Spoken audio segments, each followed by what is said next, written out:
just Citroen and just Hyundai at Preston, the garage that delivered my Citroen and me. Mark there, I think he's the general sales manager, or I'm not quite sure of his title, so if I've got that wrong, I apologise straight away. But he's a big fan of electric vehicles, and I think it's fair to say that I'm not. I've been in the car trade for 50 years, selling petrol, diesels and so on, and I'm a bit of a dinosaur. He's embraced technology and he loves his electric cars. And if anything, he's trying to get me to embrace them too, or drag me kicking and screaming into the 21st century. So he's lent me an Ioniq, which I really liked. Reminded me of an Austin Maxia or that sort of shape, or Maestro. No, an Austin Maestro it reminded me of. And this one, the Ioniq 6, most cars like the Audis, Mercs and BMWs, you can tell them straight away. Audis just look like somebody's designed one car and made it bigger or smaller, and that's it. But this is so different to the Ioniq 5. The other one is like quite a square angled shape, but I'll try and show you how it drives in an impartial, since I don't like electric cars, in an impartial way. And this is just completely round. It's got the lowest drag coefficient of a car, I believe at the moment, 0.21. Now I remember when I think it was the Carlton came out, and it was something like 0.3, 0.34, and then the Calibra, and that was, you know, they didn't think they'd be able to get any better than that. But this is just all flush. Even the back, it's like designed to make the airflow round it properly, and just slice through the air. It's I don't know how to say this really. At the back it reminds me of a Porsche. It reminds me of an old, very old Porsche 911 with the little ducktail on the back. But it's driving it down here, it drives lovely. Now I'm going to get going. Foot on the brake, click start. There we are, we're all up. Into drive, and I'm just big wheels on this thing, diamond cut and gloss black, and I don't want to catch them, otherwise I'll be paying for them, so I don't want to do that. So here we go. Now, one of the things that I think at the moment, when you go and pick a new car up or a used car from a garage, it's got just about the minimum fueling it's possible to get. And that's no problem, because you jump in it and you drive up the road half a mile, and you find a petrol station, a fuel station. The manufacturers are trying to go to a agency sales where I don't think it will work, and also lots of these, the way electric cars are being sold at the moment, I think is completely wrong, and I think it's going to spoil it, and I think it's going to, what we call in the trade, if you lose a customer, it takes so long to get them, but it's so easy to lose them, and we call it burning a customer.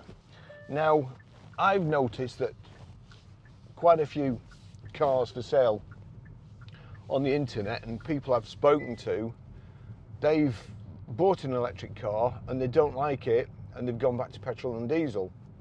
And as a salesman, I mean, I don't sell electric cars at the moment, but I've been in plenty of management positions where we've had cars that didn't sell, and you have to get into the mindset of the customer and try and understand why they don't sell. And I think it's the experience buying an electric car. So Mark, last night, told me this has been taxed and asked if I wanted to test it, which was very, very kind of him. And of course I jumped at the chance. Vehicle only taxed, out the showroom yesterday, so there's no charge in it, or hardly any charge. It was about 60 miles.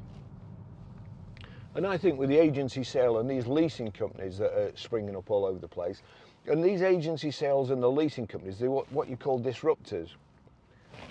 They're trying to get you. You decide to buy a car, you go to a dealer. They're disrupting it. They're in the middle. They stop you from getting to the dealer, and they make the money. Now, the dealer has all the equipment, all the salesmen, all the big fancy premises. The leasing companies usually have a little office. To be fair, they can be working from the bedroom, because all they do is take your money, give it somebody else, and take a cut. They don't do anything else. Cars delivered to you sometimes on a trailer, dropped off at your house, and it will probably not be fully charged. And that's where your experience begins. Now, you only get one chance to make a good first impression, and if that customer has a car dropped off, can't charge it at home, say, no 3-pin plug, charger, this one's got a massive big thick cable in the back. So I picked the car up this morning with no charging. I've never charged an electric car. I have a little Citroen Ami myself, and I just plug it into the 3-pin socket and it charges. So I've never charged an electric car at a public charger before. Never tried, never needed to. So this morning I picked the car up from Mark, and I'd seen a public charger. I'm always in Starbucks, as you probably know if you watch my videos, and I'd seen public chargers near Waitrose next to it. So I drove there, and it was remarkably simple. I have seen people complain that that's one of the biggest issues, going to public chargers and downloading an app or something. But this one, all you did was hold your phone up to the charger, open, it reads the Q code or the Q card, opens the page, and then just click on it, start charging, and it takes the money out of your account. You've got to fill your debit card details in. Now, I think, what am I on now? 86 miles. I've done a few miles. I think it got up to 90 miles, and it was about 60. It's put, that charge is not a particular good one, and it put about 30 mile in an hour while I was setting my cameras up and having a Starbucks.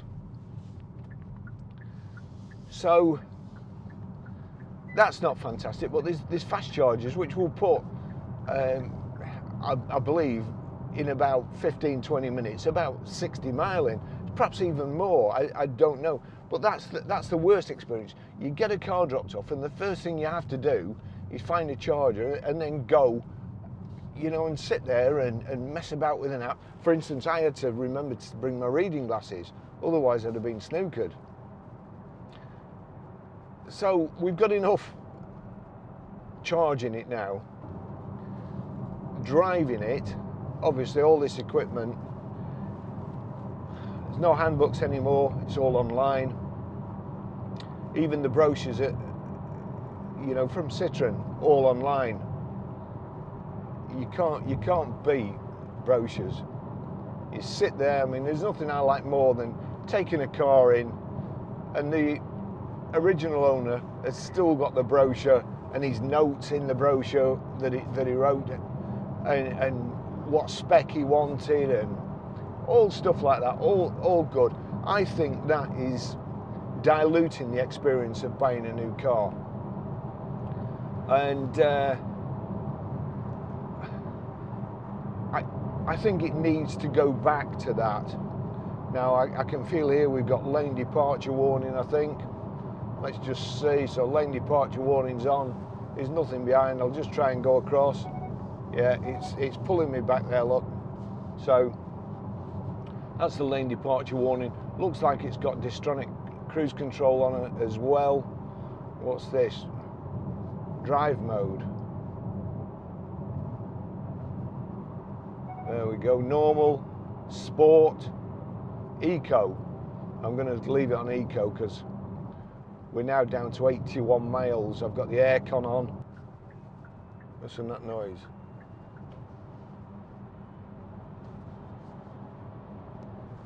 Like a low pitch whine. It's setting off, but that's about it. This is a good stretch of motorway. So we've hardly any tyre noise. It's quiet as anything.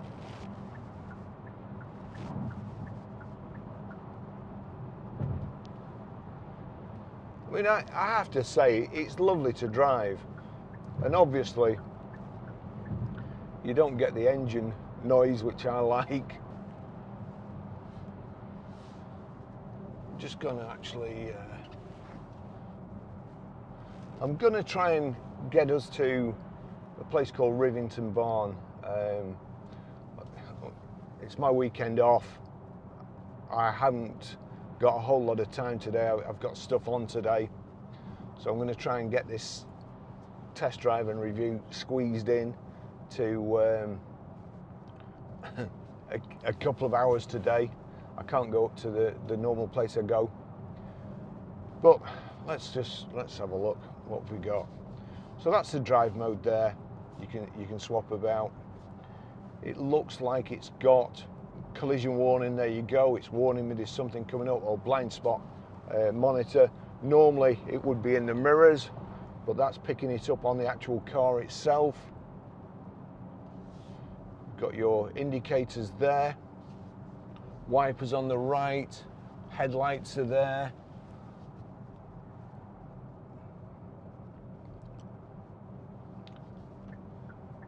Let's get up here. As soon as you accelerate, there's that little whine. You've got power there, mid-band. I know nothing about this car. This is straight in. I'm just looking on the inside of those mirrors. It looks like they're channeled as well for the airflow.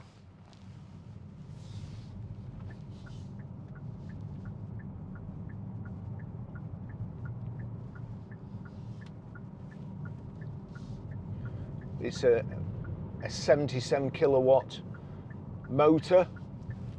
I believe it's the same one that's in the Ioniq 5. However, because this is more aerodynamic, it will actually travel further than the Ioniq 5.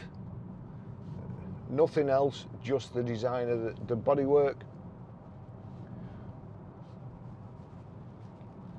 Let's see here. What does that do?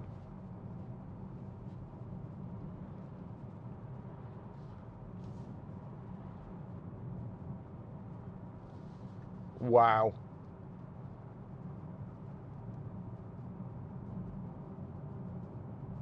Oh God.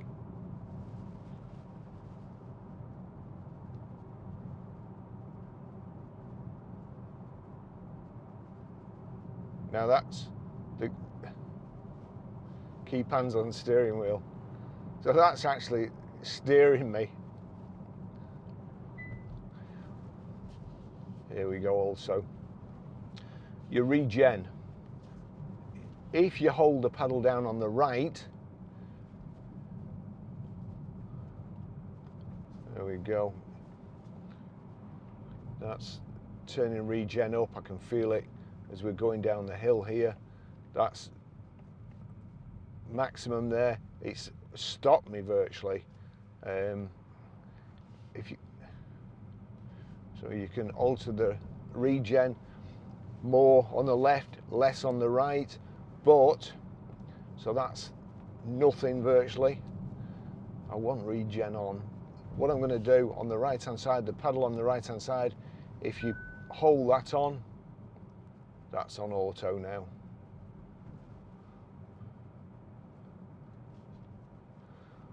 I'm going to put it on maximum regen because that's the lane departure warning. Wow, fancy parking like that. It's still in the middle of the road.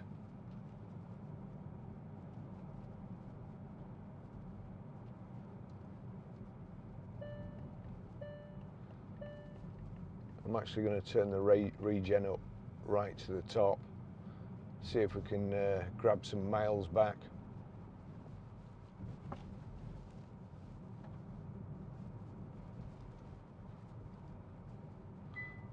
I'm going to turn the aircon up a bit more. So we want the fan. I don't want these cameras overheating.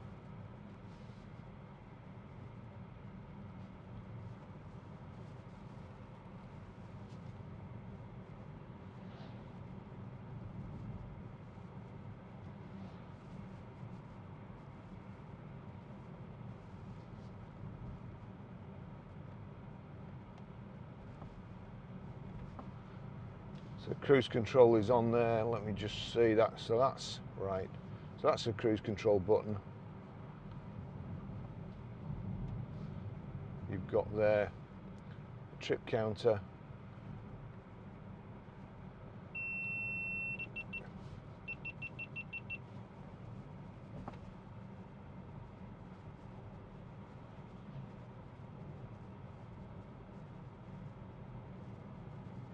What can I say?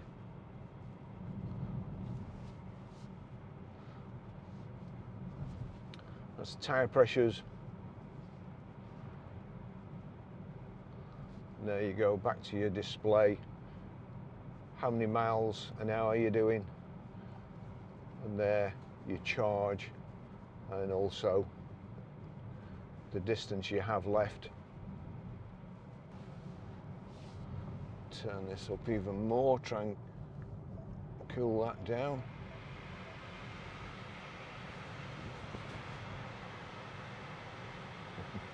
Despite my best attempts, the front camera is overheated in seemingly minutes.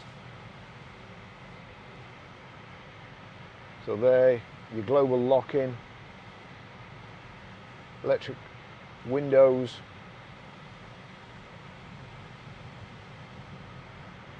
I'll just set the cruise. 41.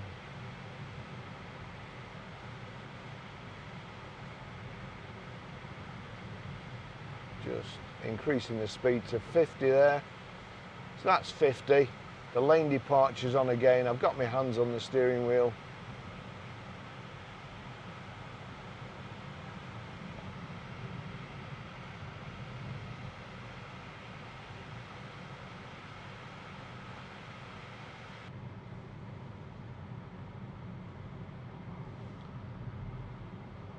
It's just actually guiding me.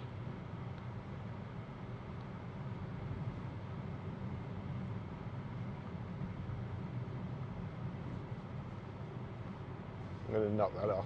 I don't like that.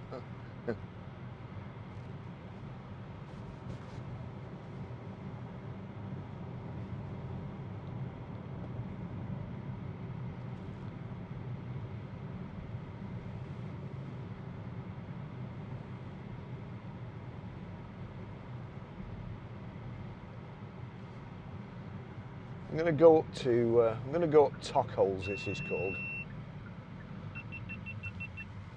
And when I get to the top of Tock Holes, I might get that GoPro and smash it to pieces.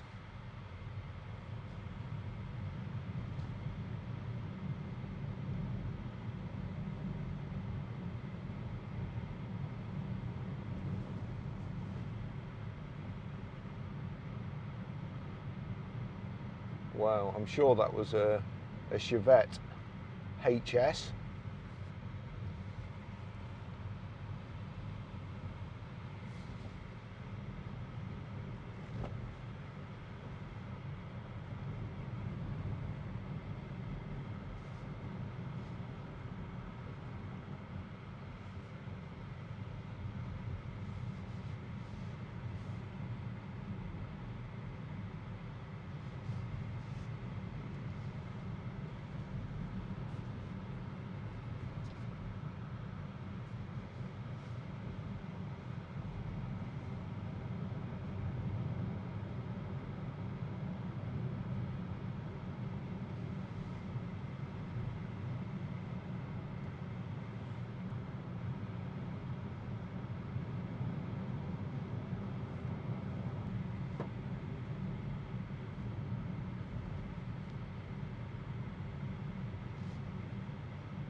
We've just got the normal map there.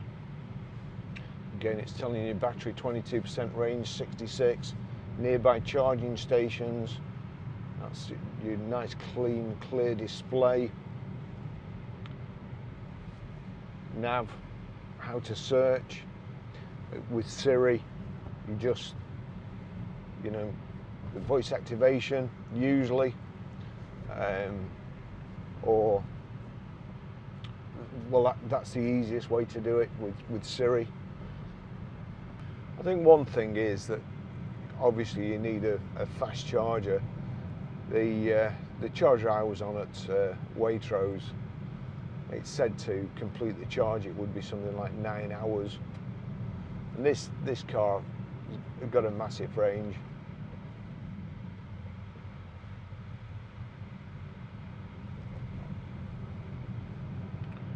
So a big battery.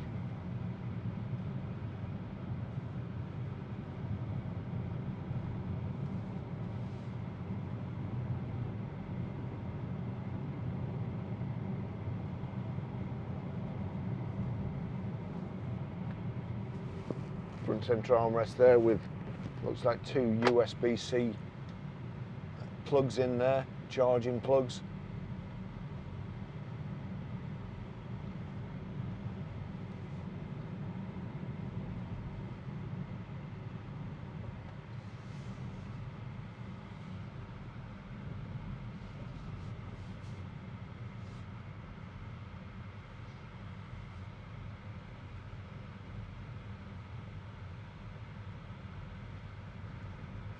Behind us, Sunday driver,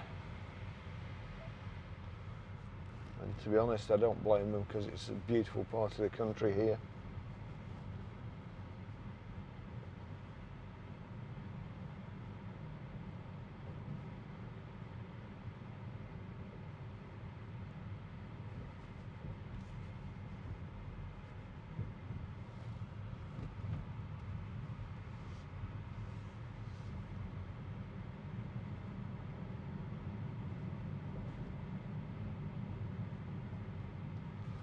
Just see if that Chevette is still here.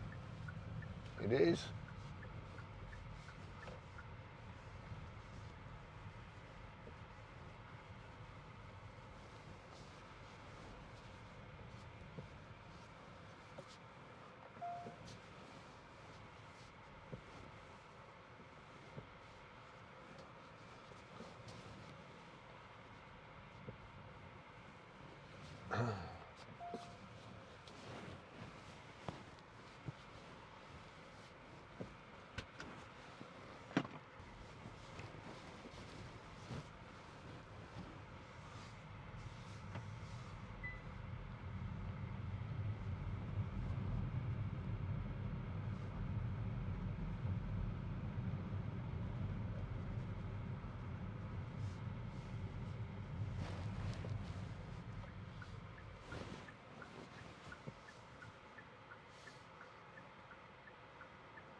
Cut the corner much.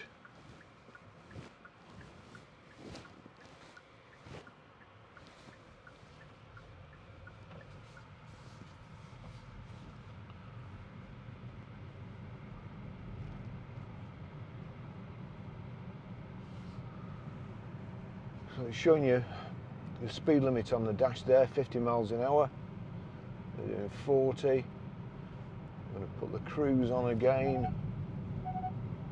It's warning me I'm going across the road, lane departure warning.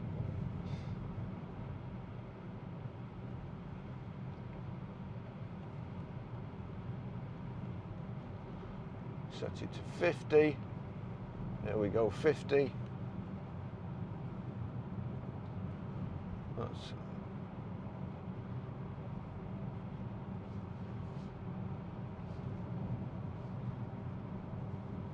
just at this moment it's actually, I wonder what it'll do here. I don't like the look of this. Yeah, it's steering around the corner. That is spooky. I don't like that. I'm knocking that off. So there's bags of room in it. Your parking brakes on the right hand side there. Your electric door mirror switches just there. It's just out of my eye line, to be fair. Here, a heightened, I'm assuming it's reach adjustable steering wheel as well, just there. Steering wheel's a nice feel. I'm assuming that's artificial leather. Seats are nice. This is the mid-range vehicle. I think he said it was the premium, so no leather. But again, I suppose if you want to save the planet and get an electric car, then I'm not sure about the screens and everything, but perhaps no leather.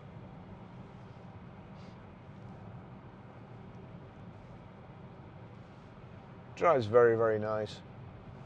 I have to say that the range anxiety side of things, and I've said this before, I'll drive a petrol or diesel car and the light will be flashing, there's no fuel left, and I still go out in it. And this, my Citroen Ami, it's got 45-mile range and does 28 miles an hour top speed. And this is, I've still got 63 mile left, and already I'm worrying about charging it.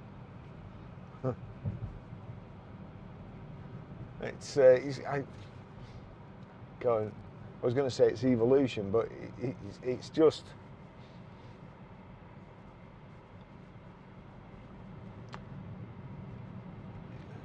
new. Well, that was a somewhat futuristic manoeuvre.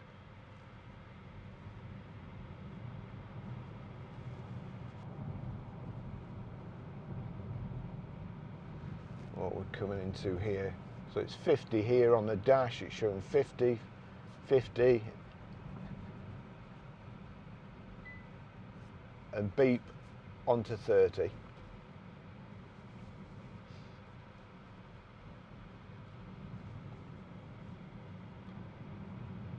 very easy to sneak up on. When you're in an internal combustion engine car, you know from the kind of the sound of the engine or the revs whether or not you're speeding.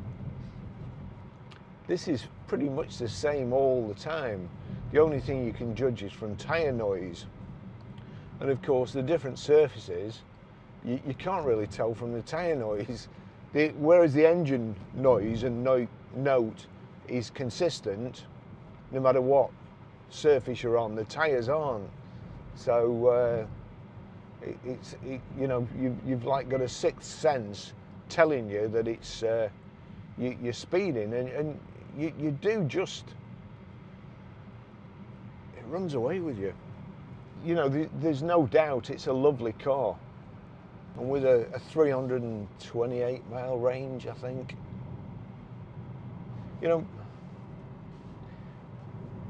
With this kind of test only happening or late last night, and I already had work to do, they want a whole lot of research I could do, so I've just basically jumped in it. And it's not really a review, it's just a first impressions and a drive in it.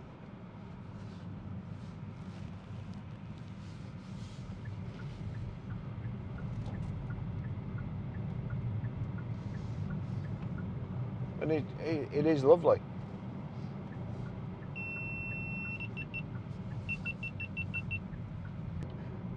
Don't get me started on the electric things.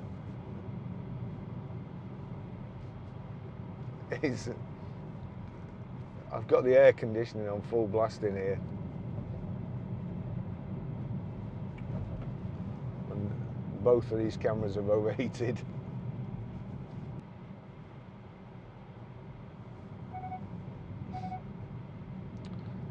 warning me I'm going across the road again.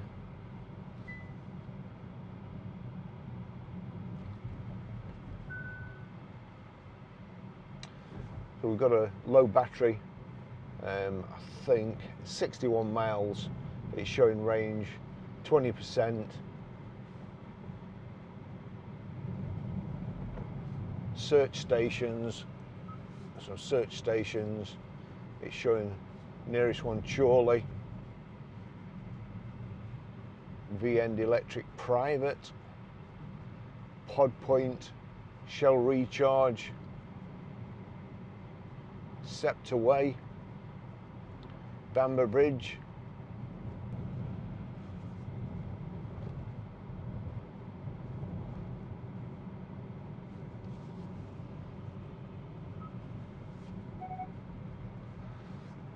so here we go, all these things, passenger airbag, quiet mode, warmer climate, settings, go into settings,